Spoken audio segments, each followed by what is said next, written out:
Hey, what's good, YouTube? Welcome back to the channel.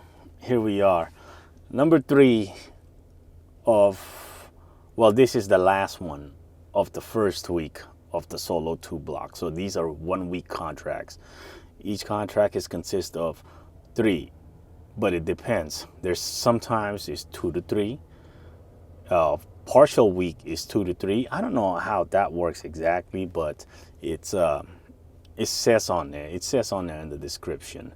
But man, I thought this is gonna get easier, but it isn't. Back in my younger days, this probably would have been easy, because these shifts are not hard. You know, the dropping off. Look what we're wasting a lot of time. I mean, it's not wasting. I mean, it's like they contract you a certain amount of money from this time frame to this time frame, so they're contracting you. So it's, you know, really, I mean, it depends on how you model your business, how you model your time, or how you value your time, you know. So I mean, during peak season, this is a good money.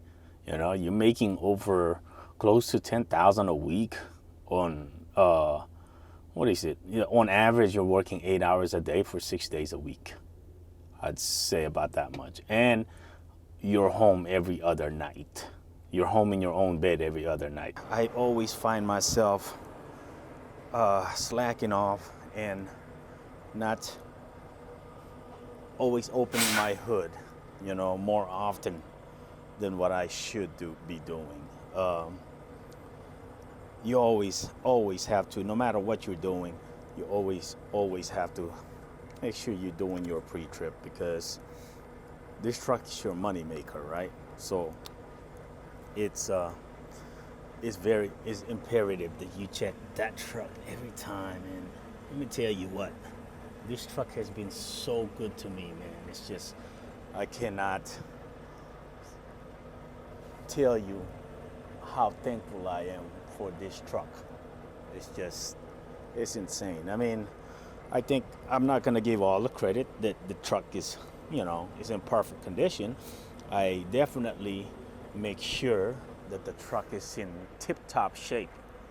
You know, I mean, it's not the best looking truck out there, that's for sure.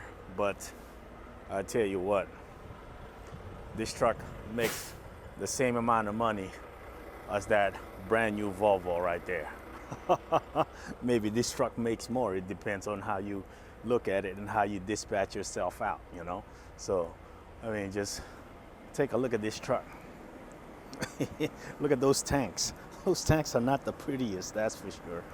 And the frame on it is not the prettiest, but I tell you what, it freaking works. It works, and it's a workhorse. I got no complaints whatsoever. Let's talk about a little bit about Amazon. So Amazon right here. So this what a typical solo 2 block looks like. It's gonna be around 800 something miles, maybe around 850. I think that's around the max. It depends.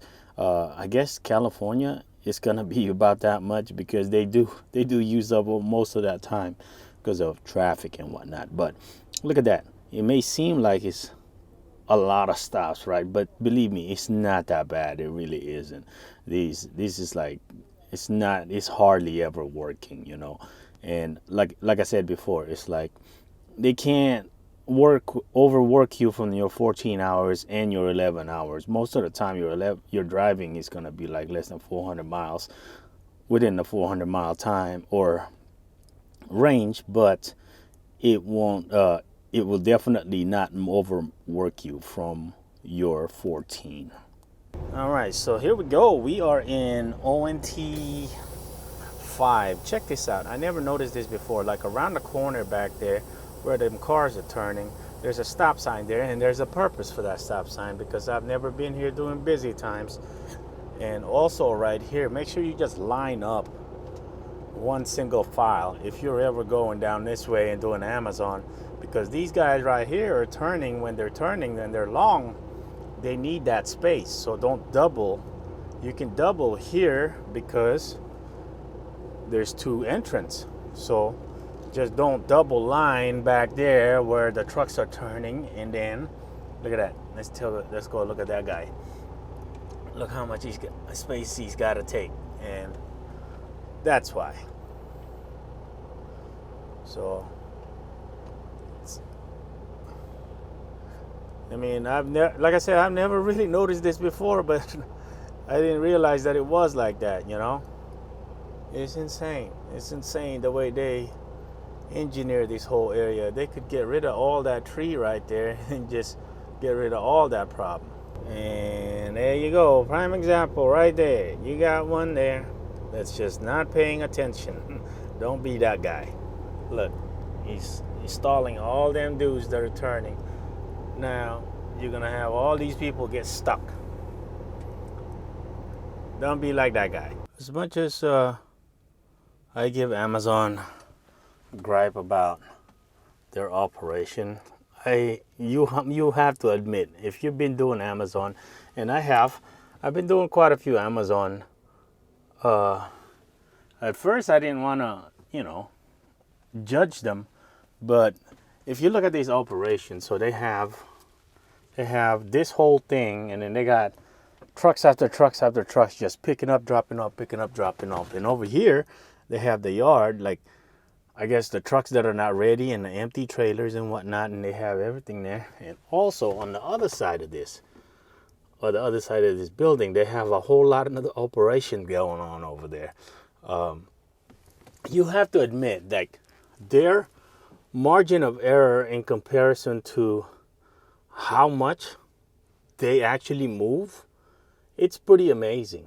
It's unbelievable, you can't, there's no comparison. It doesn't matter who you compare them with, like Walmart, Swift, or oh my goodness, Swift, JB Hunt, oh my goodness, JB Hunt. It's insane. Over here, it's just, their margin of error is so slim, man. It's like, I've had some problems, but it's no comparison to how much I've actually moved for them. You know how many trailers I move for them? Everything just goes fairly smooth, even during these busy times. All right, so that's the end, man. My goodness.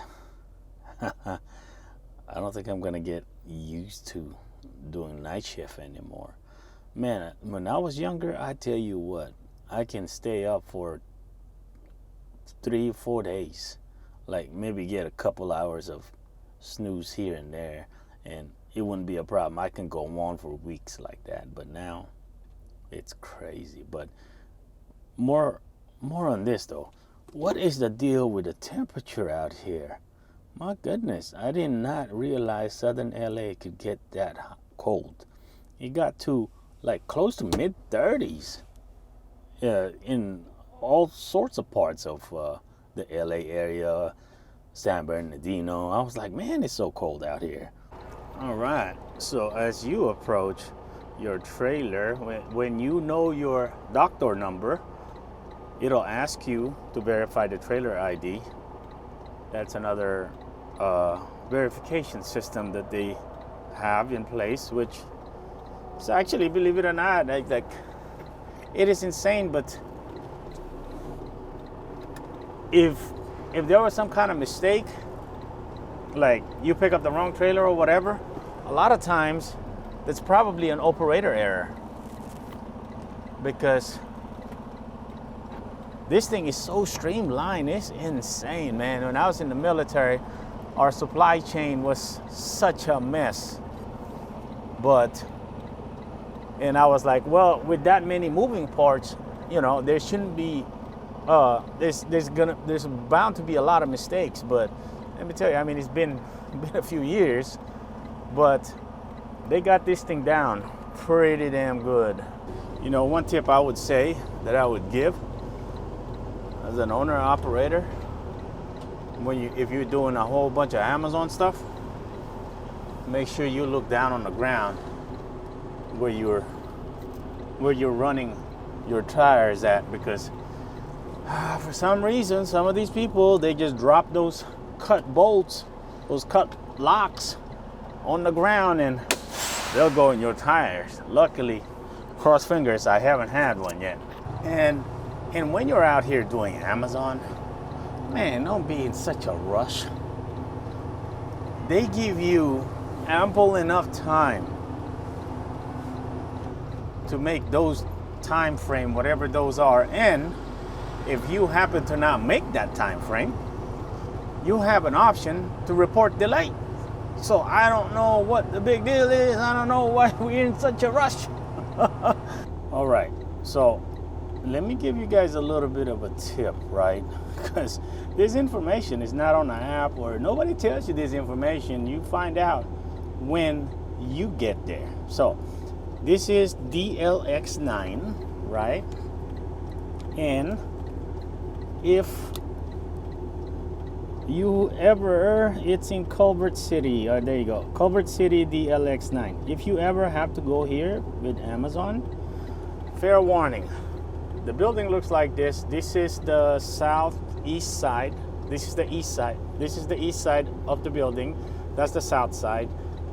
I believe that's the way it goes. Anyway, you're gonna come in from this road called Mesmer, and then you want to turn left as soon as you go into the building. Just be careful, take a look at the sign. There's a little sign that says 5x11. It says trucks this way. Ain't no way you can read that from your truck from the street. So just be careful with that. Be mindful of that. Also, this area, if you ever have to pick up an empty, they don't have no yard dog in here. So what happens is they only have so many slots and they're always full. So you drop your trailer somewhere around this location somewhere, and then you pick up the trailer that you need to pick up, the empty one, out of the dock, and then you drop that one somewhere around here in these little tight spots, and then you pick up your loaded trailer and put it in the dock, and then pick up your empty trailer. See, nobody tells you this stuff. Nobody does. And let me tell you, it's surprising once you get here. And that is the end of that 1 week Solo 2 block. Man, we're halfway there. We booked 2 of these. Man, I'm trying to vlog these things and show you how a Solo 2 block goes. I mean, for the most part, it's not that bad, but there are some times that it could get tough now, and I'll talk about those on the next video. But other than that, let me know what you think, man. Let me know how you think these solo blocks are going. I mean, for the price that they're paying now, I think they're okay. They're not great, but they're okay, and it gets you home. But like all year last year, I was seeing them, or this year, all year, I was seeing them like 1,800, 1,700. Never take those, man. I don't think the amount of work that they give you is enough for that amount. So I think this is the right amount. I don't think this should be a peak season price, but hey, that's where they got it at, and you really cannot dispute it. So, but like I said, let me know what you think, and we'll see y'all on the next video.